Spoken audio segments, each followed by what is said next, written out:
Morning, good morning, good morning. I got a few things I want to talk about.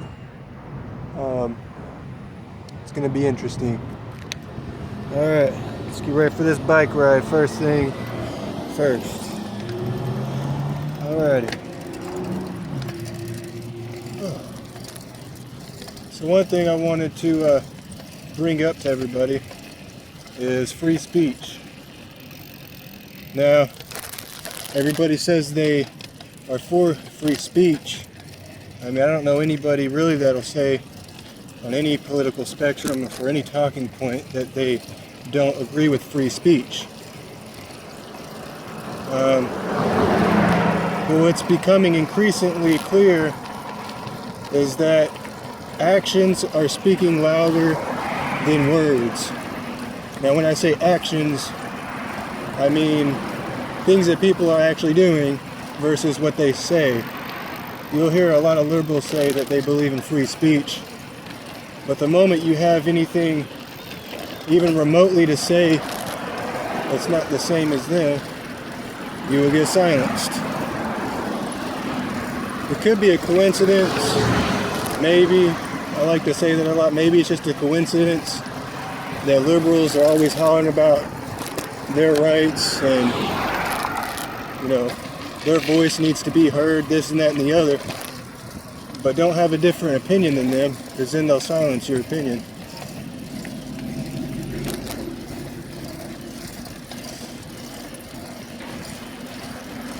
But it's absolutely true that there's not really anybody that I've ever even heard of on the right that is for silencing the left's free speech.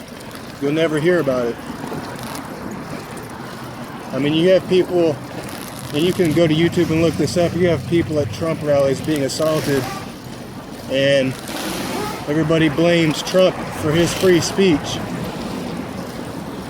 I will admit, there's been a few times that Trump has said some things where I'm like, you know, I understood his point of view, but the way that he had worded it, I already knew was going to trigger some people to freak out and name call him.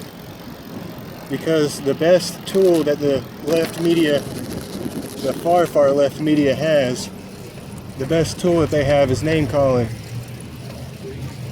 If you don't want thousands and thousands of people from another country coming over here without them going through the immigration process that we have for this country for a reason.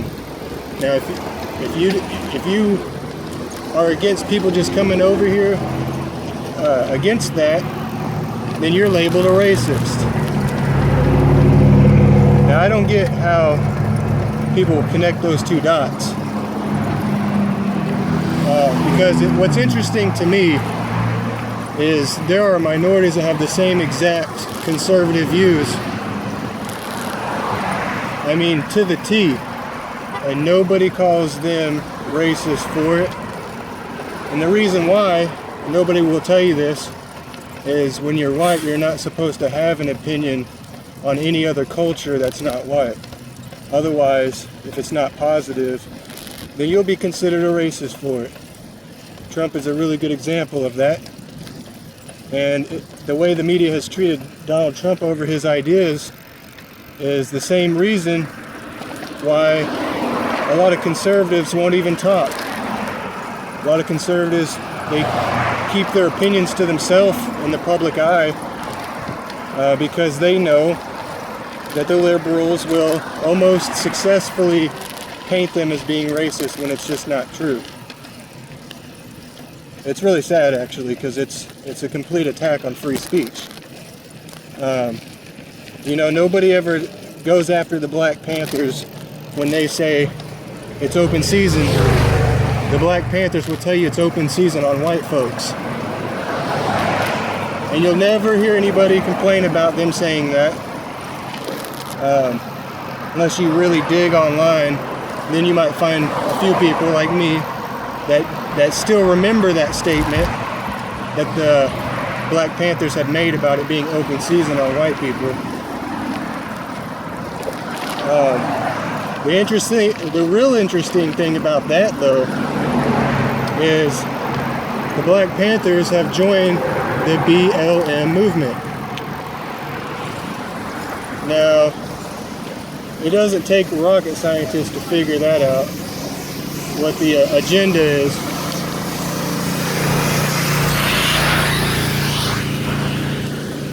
It's clear that Black Lives Matter have recruited the Black Panthers because they have the same goal. You have to understand, two forces aren't going to join each other unless they have the same goal. It's kind of like foreign policy. You know, you need a lot of the different countries to come together to fight, you know, an enemy of sorts.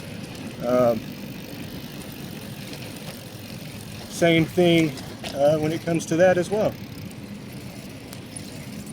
You know,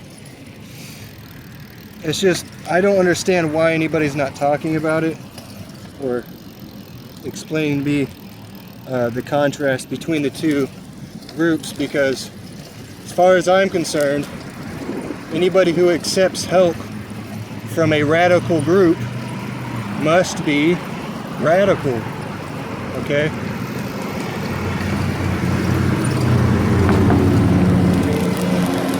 Now, if the BLM wants to recruit people, they don't need the Black Panthers and their hate rhetoric. They don't need them, but they want their help. Think about it.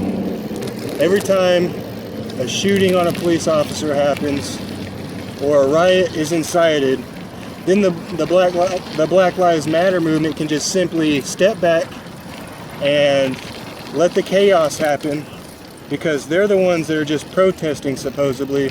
So then they can blame all the radical actions like riots and fires and shooting cops. They can blame that on Black Panthers all day long, and they'll never have to own up to inciting it. Now, the moment that Trump says anything slightly off, everybody says it's his fault for inciting the violence. It's interesting. It's very, very interesting. Now, what's even more amazing to me personally is that the Democrats, their entire history has been based off of propaganda. Their entire history has been them versus common good. Now they'll hide behind the idea that they're helping people who are victims or perceived victims, but they are actually creating victims. They're in the business of creating victims. You can just look at their policies and see that they create victims. And that's all they want to do. Think of it this way. Every single liberal city, every single one is riddled with crime, fatherless children, and it's just sad. And that's because of their policies. It's not because of conservative ideas and conservative morals. But their policies are completely contradicting to the ideas that Martin Luther King himself supported.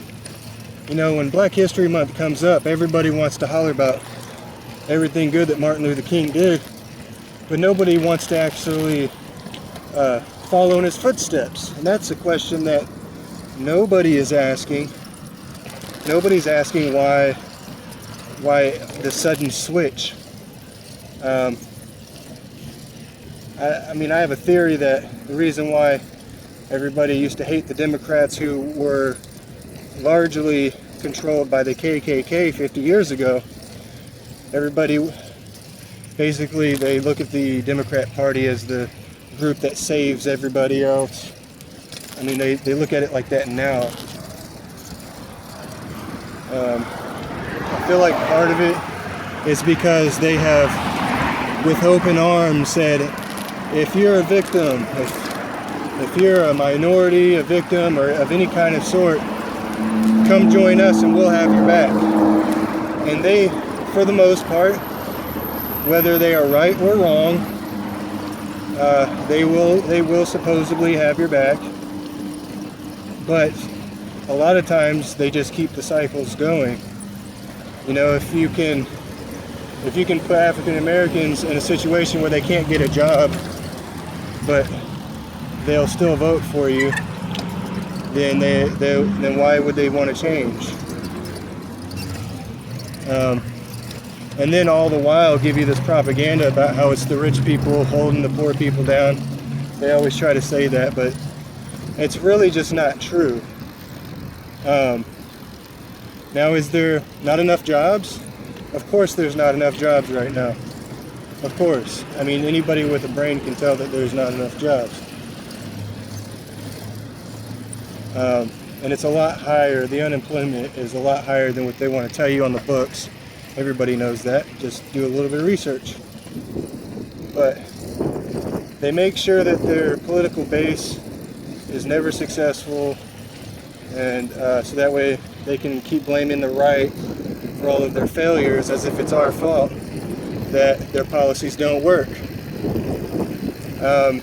Everywhere where our policies are in place, which is becoming very hard to find nowadays.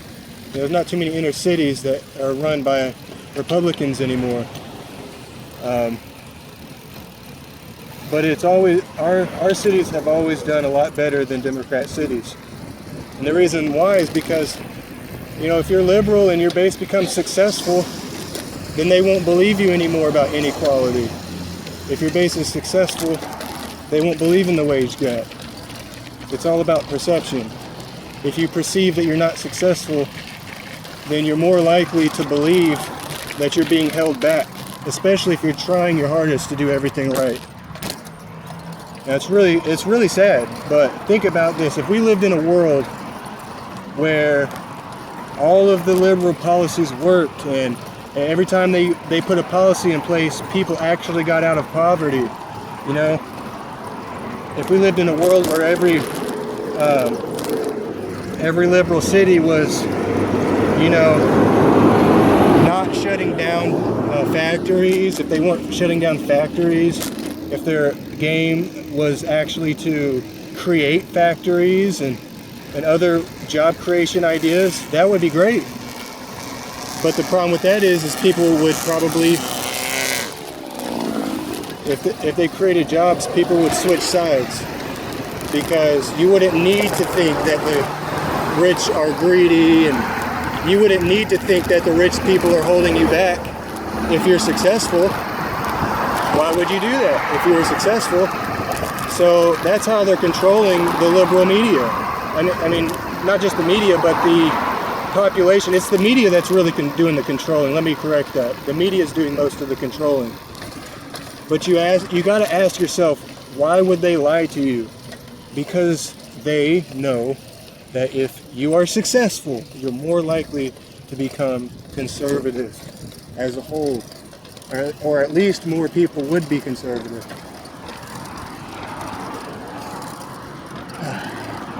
I know I seem like I'm saying the same thing over and over, but I feel like I have to sometimes. Now, here's another contrast, okay? All right, let's just say, for sake of argument, that after World War II, the Nazis became nice. And it's just for the sake of argument. I do not in any way, shape, or form endorse anybody with similar ideas as the Nazis or the KKK. I do not support that stuff. But for the sake of argument, had the Nazis came out of World War II in a different mindset, that they actually started to believe that Jews were really good people, and that Jews were oppressed, and that they should, even after all that inhumane stuff that they did to the Jews, had they came back and said, no, we're going to defend you now.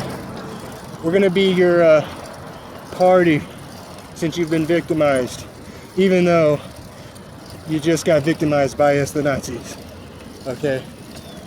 Had that played out that way, I wonder if people would have fell for it. I wonder if people would have, with open arms, accepted them like that, the Nazis. Like, oh, I trust you now. Because that's how people are treating the Democratic Party, and it's really sick. It is disgusting. The Democratic Party was run by the KKK. Okay, run by it. Look this stuff up. Now, at some point they changed their tone about everything because they lost control. They were pro-slavery, but they lost control. So, to get the control back, they said, well, we're going to paint the other side the way that we really are. And so what they did is they started painting the other side as racist and this and that and the other. And people started believing it. Every time a new generation was created, they'd sit there and say, come on, join us, join us, join us. And because all their ideas sound good emotionally, people fell for it. People just keep falling for it and their lives never change. Now I just want to leave with this one last remark. Okay? Even if you're a Republican, even if you're Democrat, do your own research. Never let anybody else sway you or influence you to believe or think anything. In fact, everything that I've told you, I want you to look it up and attempt to prove me wrong. Now, if you can do that, I'll take back this entire video. But if you at all believe that I am correct or find out based on facts that I am correct, then I want you to spread this video because people need to wake up. Everything I addressed is the exact thing that's causing the Democratic Party to have so much power. Slavery has been over for a long time, you know, but they recreated it. They recreated slavery. The only difference is it seems like nobody cares this time around. Everybody's complacent. But anyways, I gotta get back to the house, which is right down the street from here. But over and out. I hope you got the message. Click like, share, do whatever. All right, bye.